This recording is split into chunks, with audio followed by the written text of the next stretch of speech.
Assalamualaikum warahmatullahi wabarakatuh. Salam Pancasila. Kali ini saya akan memberikan materi pendidikan Pancasila untuk kelas 9, yaitu hak dan kewajiban warga negara. Konsep dasar hak dan kewajiban. Hak adalah kekuasaan untuk menerima atau melakukan sesuatu yang seharusnya diterima atau dilakukan dan pada prinsipnya dapat dituntut secara paksa.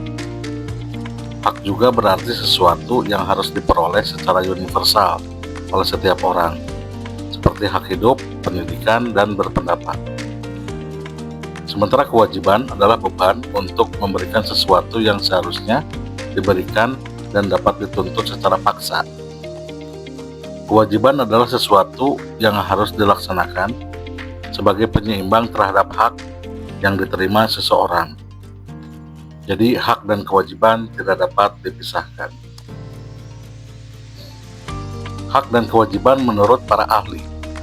Pengertian hak menurut Profesor Dr. Noto Negoro. Kekuasaan untuk menerima atau melakukan sesuatu yang seharusnya diterima atau dilakukan dan tidak dapat dilakukan oleh pihak lain, yang pada prinsipnya dapat dituntut secara paksa. Sementara menurut Christine St. Council, yaitu izin atau kekuasaan yang diberikan oleh hukum. Sementara pengertian kewajiban menurut Profesor Dr. Noto Negoro, yaitu beban untuk memberikan sesuatu yang seharusnya diberikan oleh pihak tertentu, tidak dapat diwakilkan dan pada prinsipnya dapat dituntut secara paksa oleh pihak yang berkepentingan. Sementara menurut Johan Yassin, keharusan yang tidak boleh ditinggalkan oleh warga negara dalam kehidupan bermasyarakat, berbangsa, dan bernegara dapat juga diartikan sebagai sikap atau tindakan yang harus dilakukan oleh warga negara sesuai dengan keistimewaan yang diberikan kepada warga negara lain. Mengapa hak dan kewajiban harus seimbang? Pelaksanaan hak dan kewajiban harus seimbang. Sebagai warga negara, setiap individu memiliki hak dan kewajiban yang harus dilaksanakan secara seimbang. Keseimbangan dicapai dengan memperhatikan hak orang lain terlebih dahulu, kemudian memenuhi kewajiban diri sendiri. Seseorang tidak boleh hanya menuntut haknya tanpa menjalankan kewajibannya, karena hal ini berpotensi menimbulkan masalah atau konflik. Prioritaskan penuhi hak orang lain, laksanakan kewajiban kita, baru kita tuntut hak. Penerapan di lingkungan sekolah. Hak mendapatkan suasana belajar yang tenang bagi siswa. Kemudian menggunakan fasilitas sekolah dan meminjam buku di perpustakaan. Memperoleh pendidikan dan pengajaran.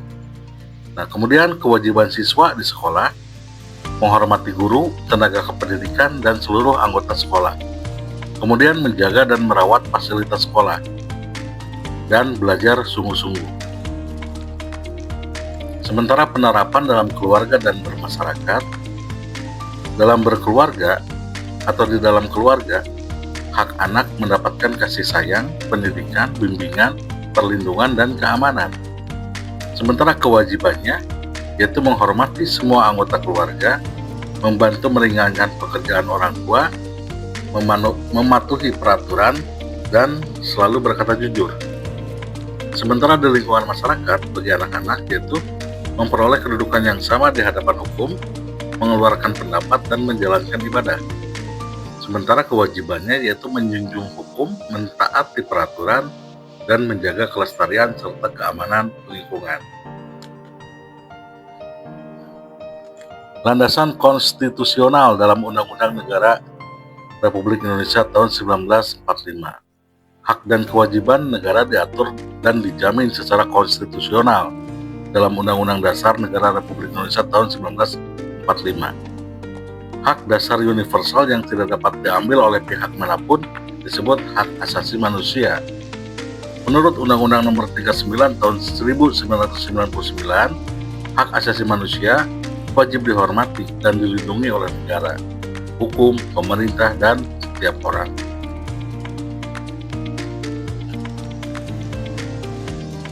Hak warga negara dalam Undang-Undang Negara Republik Indonesia tahun 1945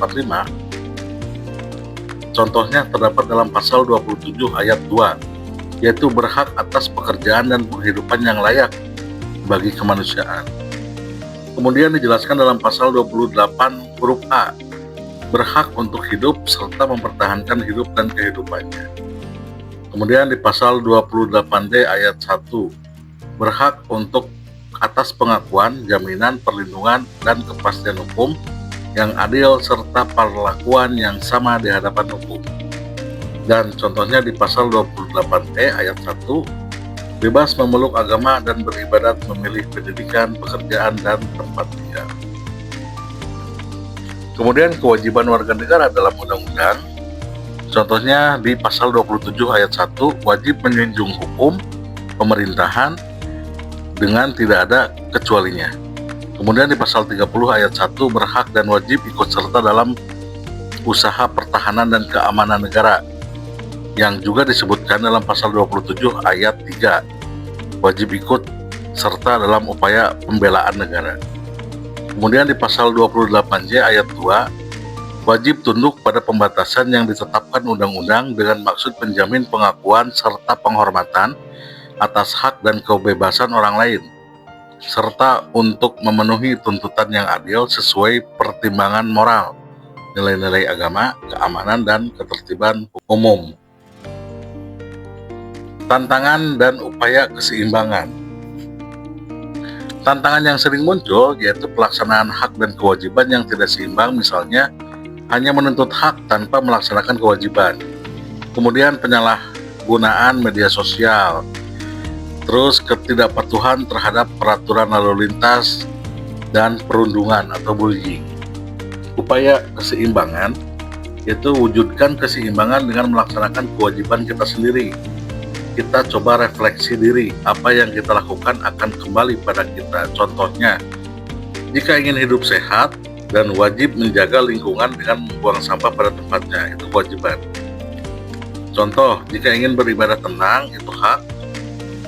Wajib menghargai teman yang berbeda agama, itu kewajiban.